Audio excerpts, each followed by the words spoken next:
बातमी आहे केंद्रीय मंत्री नितीन गडकरी यांच्या एका परखड वक्तव्यासंदर्भात। राज्यातील जनता नाही तर राजकीय पुढारी हे जातीयवादी असल्याचं परखड मतच केंद्रीय मंत्री नितीन गडकरींनी मांडलंय आणि याच विधानावरून संजय राऊतांनी भाजपवरती जातीयवादाचा आरोप केलाय।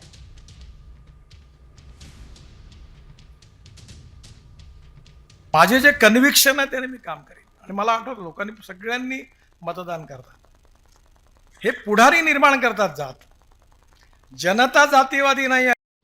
कॉमस्कोर नुसार आता isakal.com आहे देशातील नंबर 1 ची मराठी न्यूज वेबसाईट। प्रत्येक अपडेटसाठी isakal.com ला नक्की भेट द्या।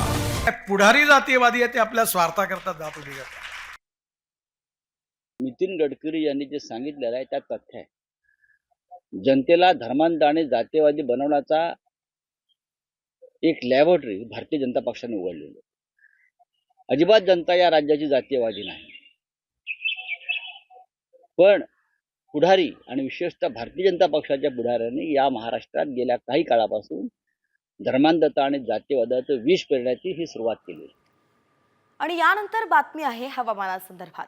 राज्यातील उष्माघाताची लाट आता ओसरली आहे आणि त्यामुळे नागरिकांना उकाड्यापासून काहीसा दिलासा मिळालाय। अनेक ठिकाणी पारा 40 अंशांच्याही खाली आलाय। विदर्भातील अकोला, चंद्रपूर, नागपूर आणि वर्ध्यामध्ये 37 ते 39 डिग्री सेल्सिअस तापमानाची नोंद झाली आहे, तर मध्य महाराष्ट्र आणि मराठवाड्यात सुद्धा तापमानात अंशतः घट पाहायला मिळते।